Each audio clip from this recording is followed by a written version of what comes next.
Hello, I am Samara, the owner and creator of Rooted in Dallas, a luxury hair and scalp retreat, also known as a head spa, located in South Lake, Texas.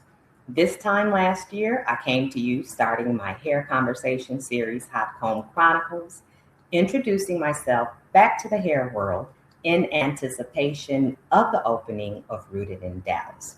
I have been so pleased and so grateful for the reception of Rooted in Dallas. We opened our doors in September of 2025, and I have been having the time of my life being back in this. Rooted in Dallas has a non physical aspect that embodies our brand that is very difficult to put into words. Luckily, I have someone here with me that will help. Not long ago, I received an email that I actually thought was spam. It was very well written, but after further looking into the email, I realized that it was very pointed and it was well thought out, well researched. And this young lady came to me looking for mentorship and just more knowledge and advice in the cosmetology world. Um, we had a 2+ hour conversation the first time we talked. So this conversation might be about 3, 4 hours. Just kidding. At any rate, during that conversation, we definitely realized how aligned we were. We have a lot of the same insights and inclinations when it comes to cosmetology. And she wanted to get a better feel, a better idea for the cosmetology field itself with her personal endeavors. So I told her, hey, the only way to really understand what Rooted in Dallas is all about is to come visit us. So she came on out, did a wonderful evaluation, a customer user experience. I know I got that totally wrong, but she'll clean all that up for me. At any rate, I would like to bring on the stage Miss Alexandra. Hello. Hello, Alexandra. I would like for her to share a bit about how she came to find me, Rooted in Dallas, and share a bit about her background and her cosmetology entrepreneurial endeavors. Yes, of course. So how I found Rooted in Dallas, I just got back from being in a flight attendant training, and I knew I wanted to work on venturing into the hair care routine and what was current and trending, but I specifically knew I wanted scalp. So I searched, oh, and then trichology. So I searched and searched and searched, and Rooted in Dallas came up. I was fascinated by the Japanese head spa water massage chair, and it just hit me as if this was something different. And I just need to know how's this working? What can I learn? What services do they cater to? I just wanted more insight of what that was as a whole. A little bit about myself. I am a entry level cosmetology student, but I've been in the cosmetology world since I would say a baby. Um, I grew up in a beauty salon. I've seen all different types of hair from Caucasian to dreads or just fine hair, different hair, hair scalp disorders. I learned that your hair was a sanctuary for women, and I wanted to be a part of that. So that's how I found it, Samara, and also how I got into the cosmetology world.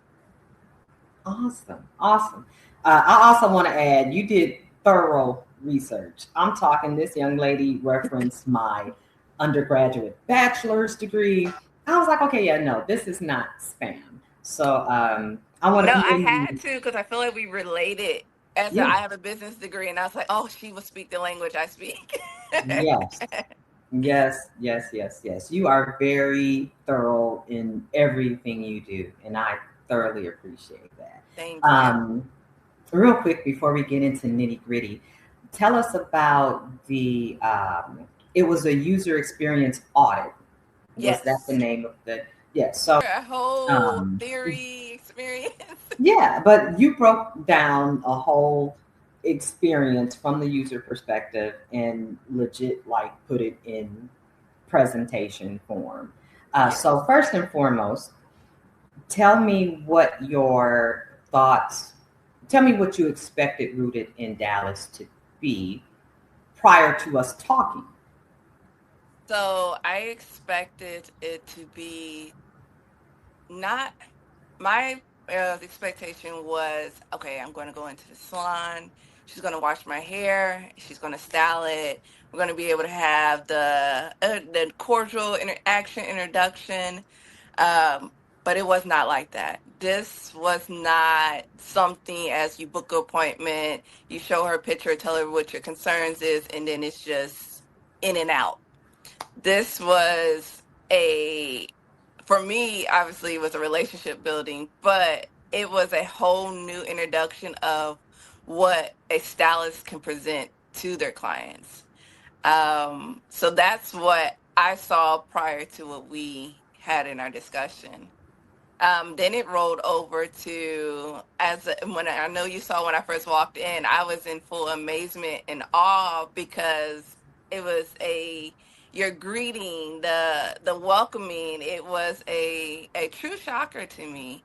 I not just a shocker. It was I can't believe this is something that can be done. And really, that what came to my mind.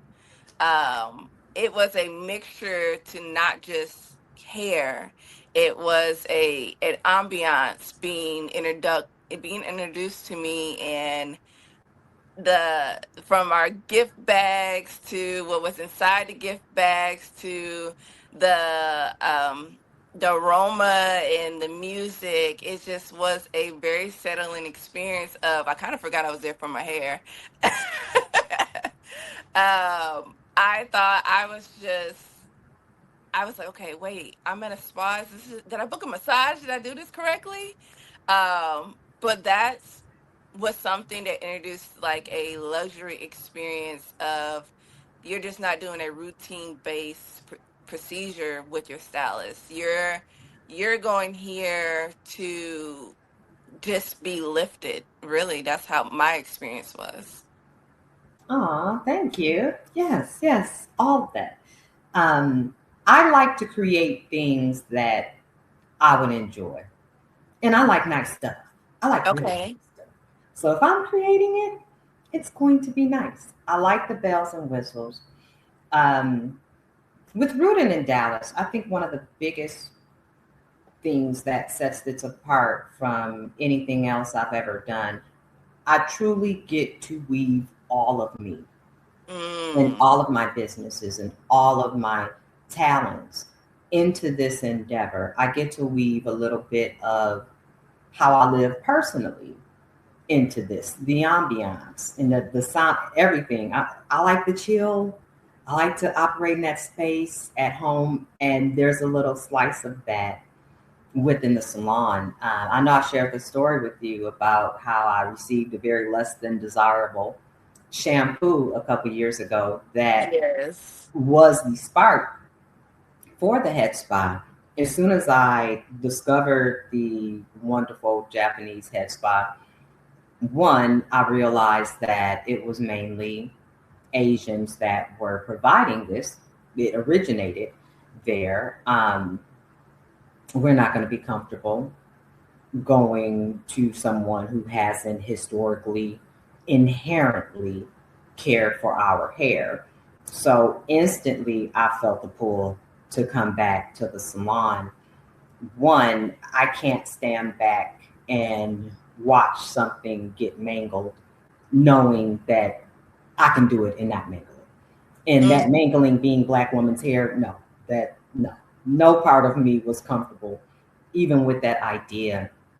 And more importantly, I refuse for Black women to not be able to experience this level of hair care because someone wasn't out there doing it.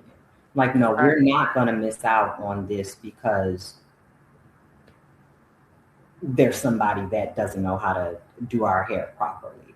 So it was a huge tug to come back to the salon world. Um, Black women are not being serviced properly in the hair care. industry. This has been years. This has been decades. The same complaints that you heard back in 1990, 2000s, we're still having.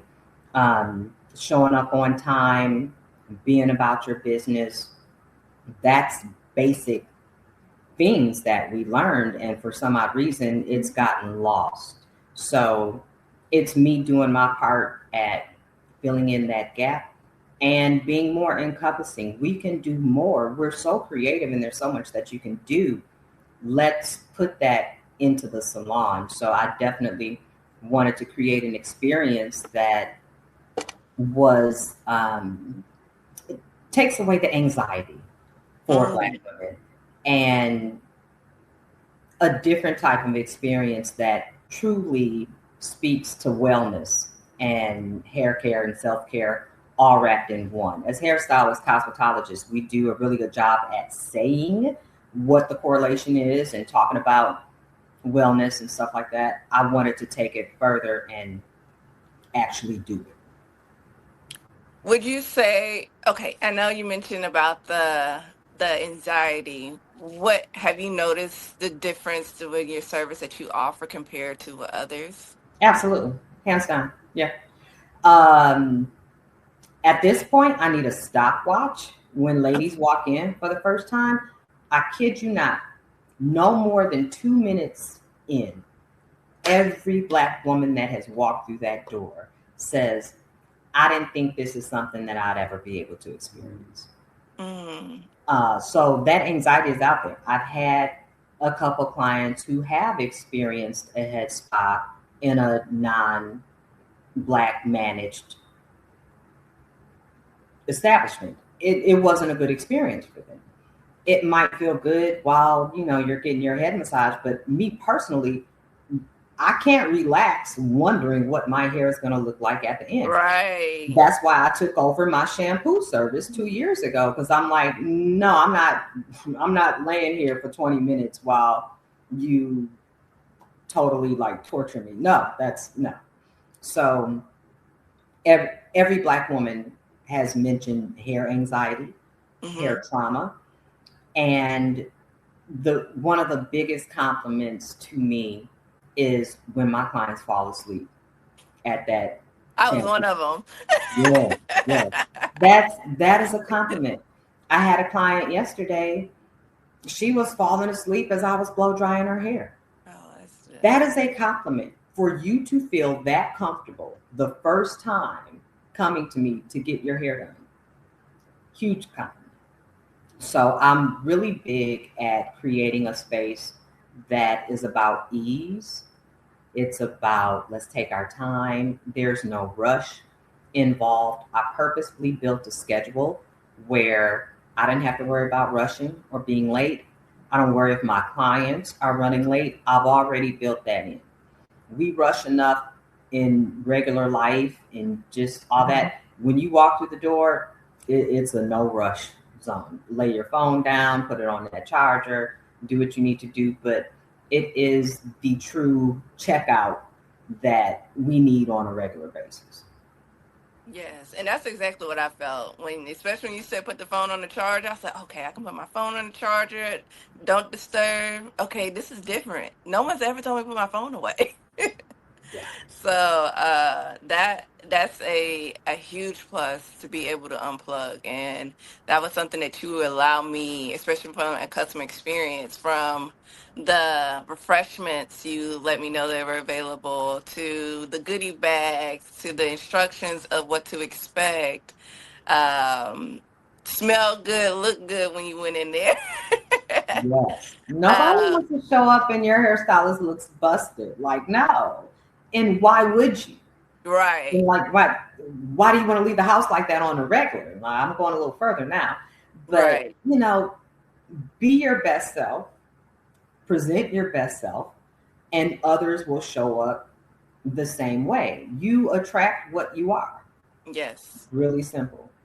that's 100% true. Yeah. What were some of your favorite parts of the service? Um, of course, the massage chair. Yeah. That Yeah. was my favorite part. But to the hair, the one that I think I told you this before, it's when you do the aroma smell good and you rub your hands together and you say inhale and exhale. You do a couple breaths before you even get into the scalp massaging and shampooing. That still holds a mark on me because first, smells, aromatherapy calms me. Something I use on a daily day basis. So for you to implement that with me being a first timer, first time laying in a chair, first time being serviced by you, that was something that helped me. Okay, she understands what possibly can be going on with me. Okay, I love the smell. What is this oil? Then you let me know what type of oil. I believe it was the Manoi oil you were Yes. using. Yep. I was familiar with it, but you also let me know the benefits and what I was what was expected to be experiencing while laying down and getting that deep scalp massage. That was something I remember. Um, then we got to the shampooing and then conditioning. The you introduced me to a brand that I heard of, Amika, I believe was one of them. Yes. You introduced me to that particular deep mask that benefited my hair and helped my little silk press last longer than I expected. I had people asking if I had a relaxer. Yeah, your hair was flowing. So that was something I remember. And if we go to the ambiance of what my experience, that little bell that you had us ring Yeah, my for bell. for us to let you know that we were ready for your presence, that was something that I one never seen before, but put a stamp on knowing where I was. Oh wow. Wow. Yeah.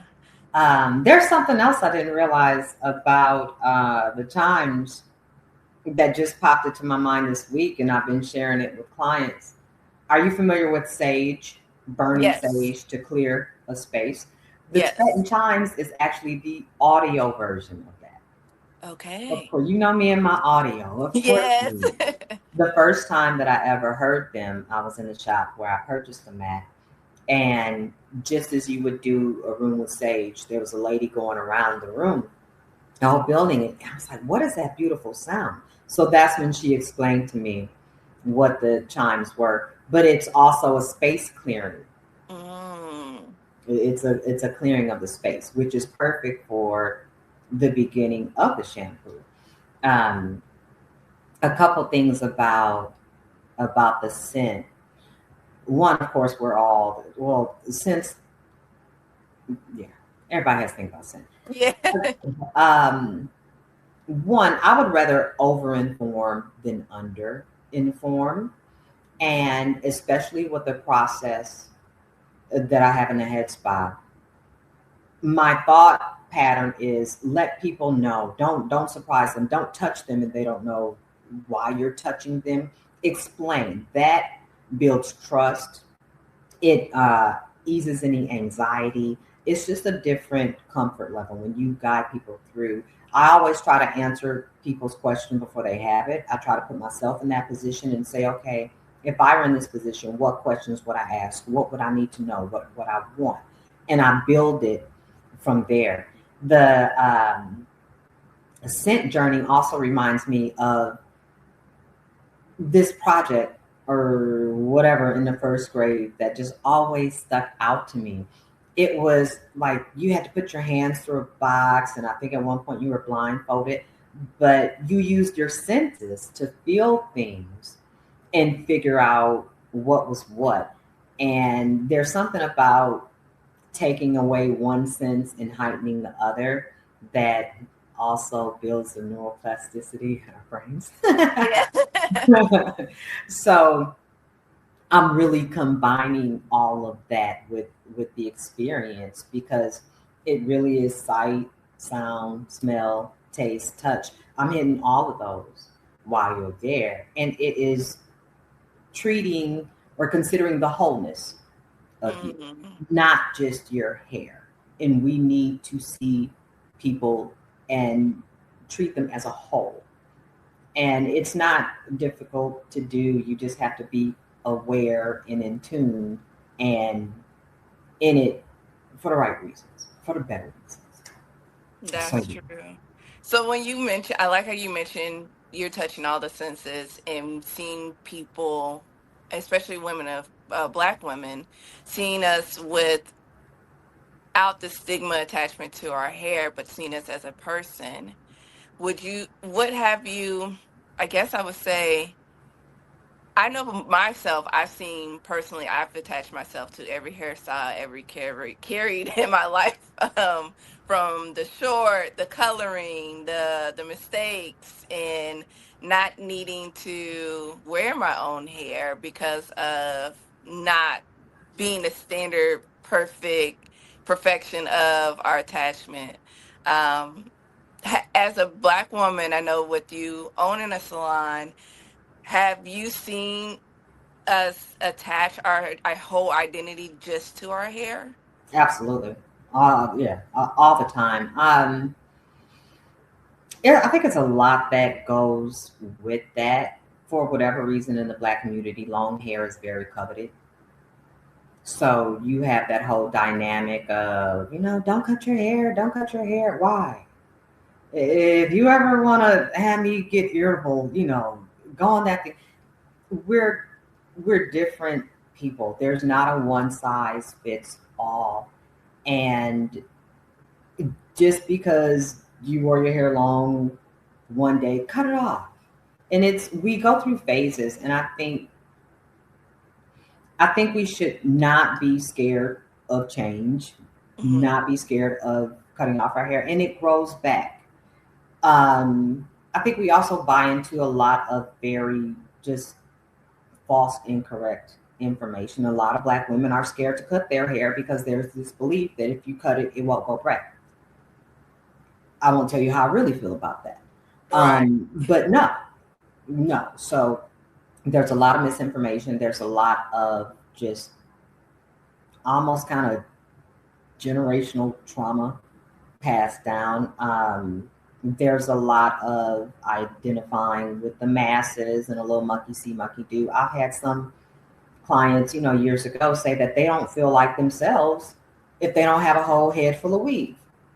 You need to Mm. work on that because so you're gonna at some point you've either got to work through that or that's how you ride out like forever. You have Right. about two strands left on your head, stressed with not one follicle left. Well, two, but we could do a lot of therapy when it comes to self acceptance in the Black community with hair. However, on the flip side, I will say there, well, I haven't had one client that has a relaxer.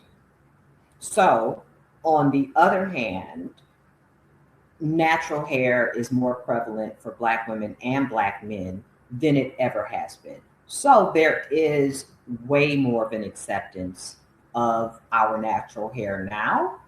So, maybe my little dissertation is, a bit contradicting, but it's a lot. I would say that because when you said all the senses, it's as a Black woman, there has been times where if my hair wasn't a certain way, I wouldn't go to school. I would book an appointment, go get my hair done for work. I would do, like it's like the mental reset that has this attachment to our hair. And my identity when I came into your salon has helped when I was able to, okay, I hear the sounds. I'm aware of where I am. The smell, oh my goodness, I feel great. I feel good. The you asked for permission to touch me in certain areas around my head, or if the pressure of your massage was um likable, you you made me register within myself because it's just like, okay, she's asking all these probing questions. I got to do a full body scan. Yeah, yeah, And when I went to a salon or just growing a salon, I've never done that. Like I said, we either came in with a picture, this is what I want. yeah, And we just trusted you that you were going to do this yeah. picture. Yeah. But root like your whole essence of what you're building is it's a whole nother level. As I've told you before, it's not just as a Black woman, you're speaking from our experience, but you're you're you're nurturing us. You're creating this sense of protection. That's how I felt when I came to you. I felt protected, Aw. and I could let my guard down and let you see what was going on without me having to visually standpoint of, okay, this is what's going on, this is why my hair is like this is why I can't sit this way, or it just, well, just me, I we clicked immediately. Like I said, we had our 2 hour chat, but I saw everything that you were delivering for me and for everybody else. Yes. Thank you. Thank you for seeing that. That the first breath, that inhale, and I purposefully say inhale versus take a deep breath because I am holding my hands with that manoid over you so you can smell it. And that first breath has a lot of importance and significance. Like at that point, I'm on, and I'm saying a silent prayer in my head for both of us. Mm, Just, God work through this, whatever you see fit, bring out, bring in, whatever. That's a serious grounding moment for me. And I purposefully start the massage as you're exhaling because it can be kind of jarring for someone to touch you. So I'm purposefully, you see how I'm rocking? Because it, I'm sure if somebody had a camera, I am actually in a rhythm, and that is creating a rhythm with my client. That's mm. when you sync up, and that's when they say, "Okay, I can get with this touch. I can." By the time I do that first rinse, you're gone. You're Oh mine. yeah. You're putty. And I feel it as it's happening, and it is a serious tuning in for me. A lot of times my eyes are closed. I am Mm. definitely tuning in. I'm checking my pressure. I will open my eyes and pay attention to someone's nonverbal. See if they're moving. Make sure you're comfortable. You can feel it. You can see it. But that moment right there is when I truly take over and start the next level of the process and the whole wellness care. Yeah. Mm. I didn't know Everything your is. eyes be closed too. Yeah. Yeah. Yeah. Oh my goodness. So, and when you said the whole visual standpoint of you rocking Yeah. and praying over us, it's you jog back a memory for me. We had in my mom's old neighborhood when I used to go visit in the summer. Miss Mamie was her name, and she was a beautician. In her little basement area, we would go and sit and get our hot comb press outs, and she gave you like it's like that grandmother nurturing feel of, like I said, protection and safe. This was a routine before either Sunday for church. This is like you're getting your blessings before you go out into this world, and you put that lovely Sunday dress on, and you're your best. You Yeah. become your best person you can be. Yeah. Um, I didn't even know that. Thank you for sharing that with It's, me. it's a lot to be going on back there. I'm like, y'all just lay there. I'll take it. I'll take it from here. But that is a lot of the vibe, the non-physical aspect of the salon that we're missing. Mm, And I'm doing my duty to fill in that gap. I often say I like to fill in a gap. I don't like to do stuff just to be doing it. That doesn't mean I'm going to do anything. That means I'm going to sit back, observe, be aware, and see how my gifts, skills, and talents can fit into it to help the gap, not creating something. Um, so yeah, I'm very, very serious about doing something with intention, very purposeful, and not just being all willy nilly about it. well, that presence was respected. I went to sleep, everybody. It's a I lot of felt naps. at home and safe. I couldn't fight it. It's a lot. As I tell you once, I'm covering you. Naps are encouraged. We do not take enough naps, in my opinion. So, by all means, nap. There's a lot of ladies that I've had the pleasure of serving that they haven't been to the salon in years, 4, 5, 6, 7 years, because of that trust factor. Mhm. Trust, time, the respecting of time. Nobody wants to sit anywhere all day. So I've always operated like that. Thankfully, when I was doing my conversations last year, one of my clients from high school reminded me. And at this point, let's see, I think I was in the 10th grade. And she really wanted to have me do her hair for prom. But her and her mom like had a deal. And instead, I did her hair for her boyfriend's prom that went to another school. But she said when she called me to let me know that uh, I wouldn't be doing her hair for the prom, I was like, girl, no problem. Just come when you can. Like, I totally understand. You had that presence of professionalism No already. problem. I get it. Yeah. Then looking back, I was like, wow, I was like 16, maybe. Yeah. But I've just always been a respecter of time and a respecter if, things change. That's okay. Give people grace. Grace is Right. grace is fine. We're human, time control is so much. You can get so stressed out behind time. Yeah. So allowing us to be human, as you say, reconnecting us to that and allowing us to feel trusted that we won't ruin a relationship, or not just ruin a relationship, but you still held a space for her to still be able to experience getting her hair done with you. Yeah. So yeah. Funny thing is, I did her nails for her prom instead of her hair. That's something that I didn't share that I forgot. I used to do nails in college. I did it all. I mean, not What? college, high school, just high school.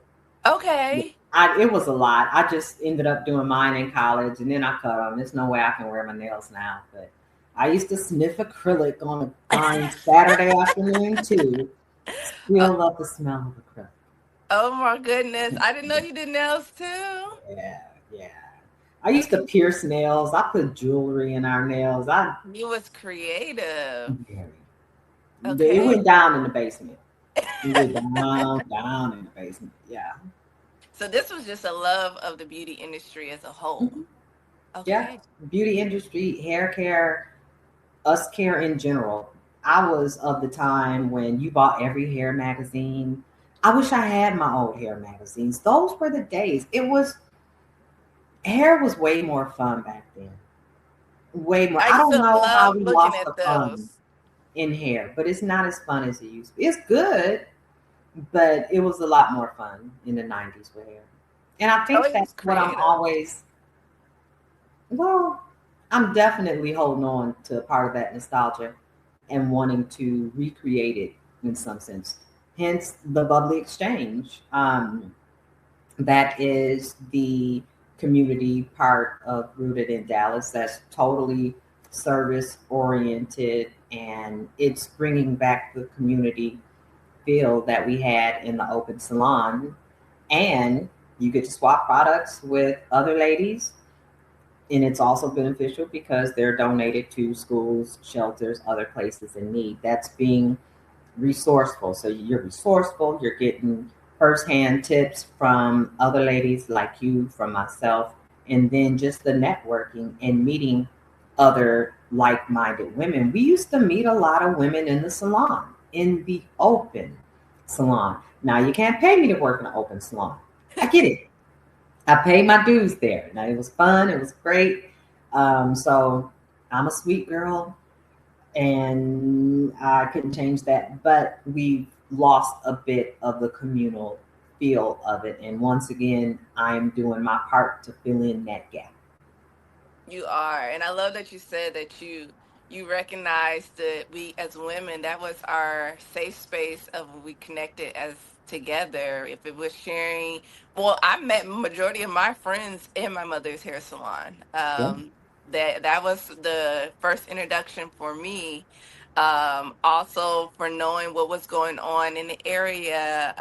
My mother had like this little board where women would just post what was going on, or parties they had going, or support events that was Yeah. current. It was it was our network. Yeah. Yeah. It was like an easy networking, or just a check-in. Not everybody came in for an appointment. Sometimes it was a check-in to say, I'm doing well, this is what's new in my life. Or I remember when, I forgot the title of the book, but even it came to a book club one period of time when a That hot was right. Yeah. popular black author came out. Every room you would hear these women talking about this book. And I was Yeah. like, oh wow, this is beautiful. Yeah. It was like a no judgment, That part. free, safe, just to be yourself. That part. And that was something that was a common theme with a lot of the conversations that I had last year, especially conversations with high profile people. A friend of mine, he was like, I know I can go into a salon, have a cap on, look any kind of way, lay back in the bowl, and I know I'm not going to be a meme. I know I can walk through those doors and I can just be me with no judgment, not a room full of people looking. The salon is our safe space. Hmm. Hands down, it is. You speaking of bubbly exchange, and you said if this is a community base, do you see this as a expansion standpoint of building that community outside of your salon, and um, having that network sisterhood feel behind it? Definitely. It will be very easy to expand it. Every woman, the majority of Black women have in excess of beauty supply products, hair products that they're not going to use. That's a given. Before I can even finish that statement, when I'm explaining the bubbly exchange, they finish it for me. Even guys finish the statement for me. So it's a given. That's one of our resources is the fact that we have surplus products sitting up under our shelves. And it'll always be a good idea to be a resource to each other, into fellowship with one another. And that's what the bubbly exchange is about. I like that. That Yeah. I can't. I know you got some coming up soon, so I can't wait to experience it. I'm gonna give a whole user experience with the connections. Oh, I love it. I love it. Yes, we do not have an exact date, but we will be celebrating our first full year of the Bubbly Exchange in July. So it'll be a nice, warm Sunday, I'm sure. But yes, our next Bubbly Exchange event will be in July of 2020.